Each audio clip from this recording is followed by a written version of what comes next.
Dele pa bari e dele në një udhë pa krye. Një nga të shumta gjëra që ne kemi marrë nga jashtë, sepse ne kemi qef të ndenim trendin e botës, kemi qef të ecim me hapin e kohës, por për së prapthi. Jo për ato gjëra që ne duhet të ecim me hapin e kohës, por për ato që duken më trendi, për ato që bëjmë më shumë zhurmë. Ama pak rëndësi ka zhurma që ne bëjmë. Nuk është e rëndësishme fare. Madje këto të ligat sikur hapin më shumë dallë dhe normalisht do not fucking care. Kryesorja është treqja e vëmendjes. Që mi bë një qull komplet. Sikur mos maftonin tifozëria partijake që kemi të tani, mi bërë tifoz pseudo-ideolog tash. Që kanë çdo lloj ignoranti, ca shajnë Soros, ca shajnë këta të tjerët, ca thonë njëri racista, ca thonë njëri komunista. Gjejnë një personazh dhe analizojnë detaje. Normalisht. Ku të gjej diçka për t'i thënë për t'i dreguar gishtin tjetër. Asgjë nuk është kohë drejt fund, normalisht se mos e dhënë Zoti ta vrasësh një herë mendjen, të kryesh një autokritik ndaj vetes si mendon një herë. Mere atë mutin nga bloget edhe nga faqet nga pseudo portalet, edhe shpërndaje.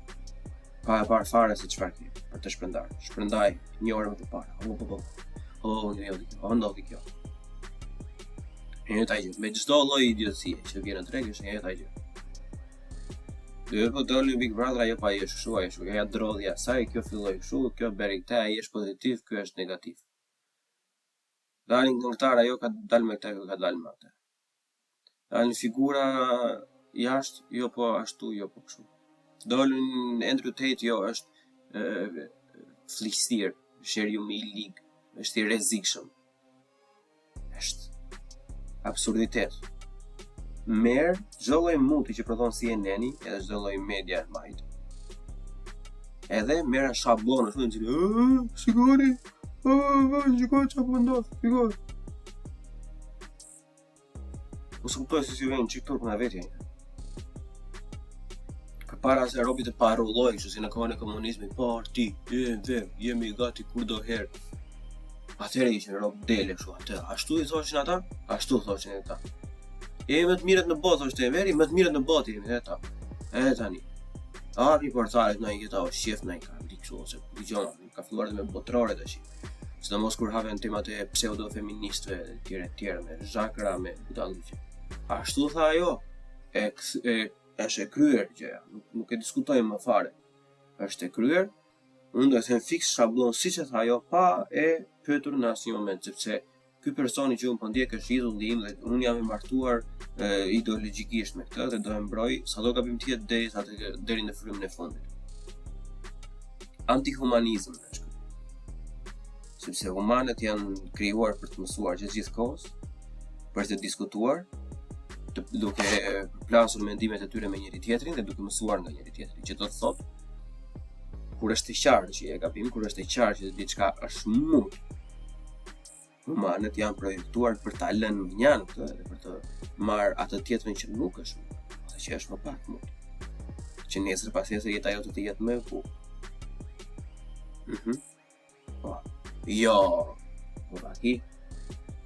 Si ka mundësi, nuk është e lejueshme të dalësh ti nga jotja, të hapësh ti rrugë, të pranosh ti fajin, mos e dhënë Zoti.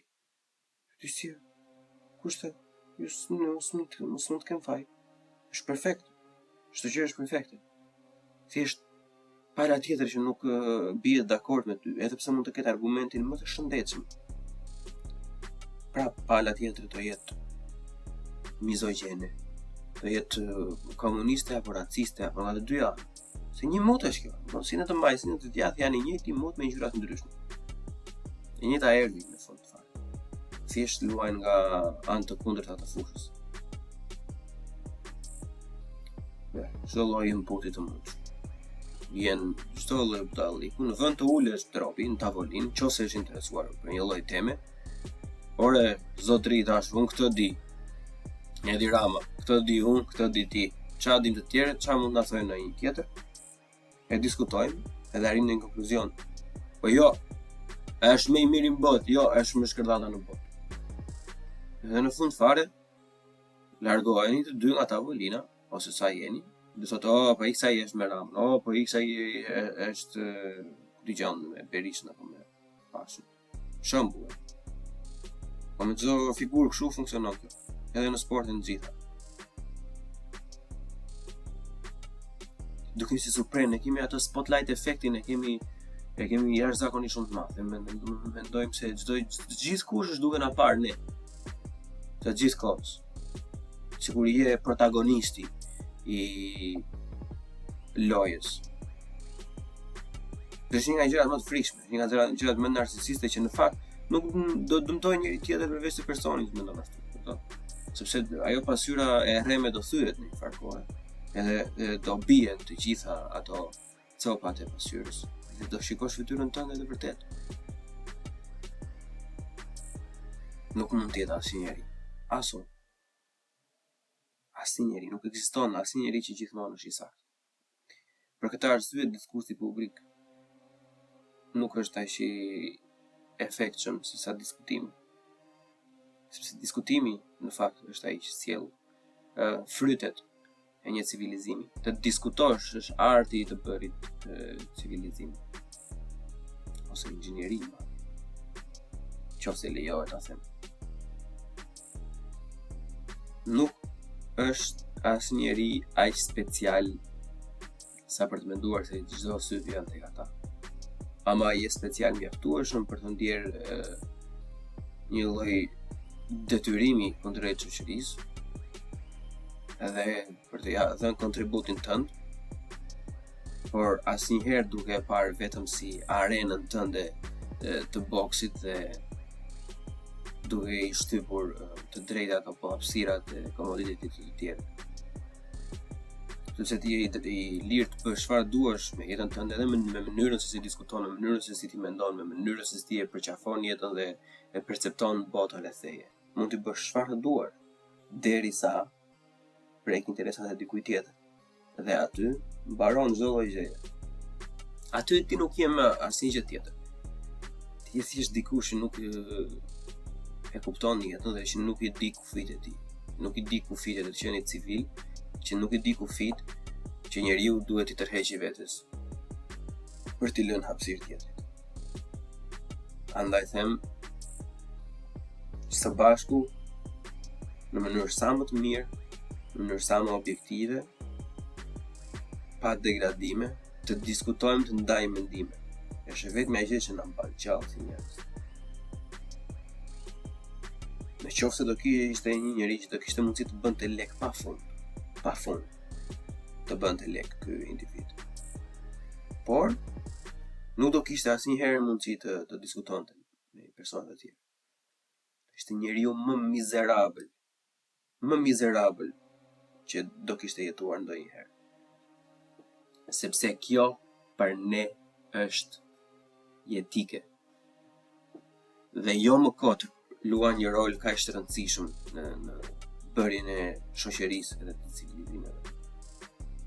Jo më kot e ka këtë rëndësi kaq të madhe. Edhe sot kemi nxjerr një brez, mbase unë e thi indirekt jo, por dikush e ka fajin. Po mbase edhe ne, unë jam i bindur që edhe ne kemi pjesën tonë.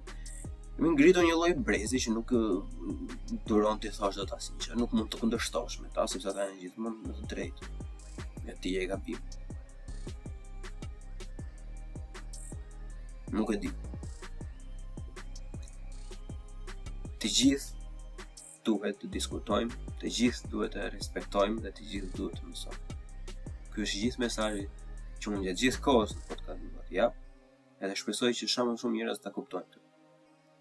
Sa më shumë diskutime të pastra pa fyerje të keni, aq më të bekuar jeni. Pa diskutime nuk rrihet. Nëse s'ka diskutim, diçka ndodhet është problematike.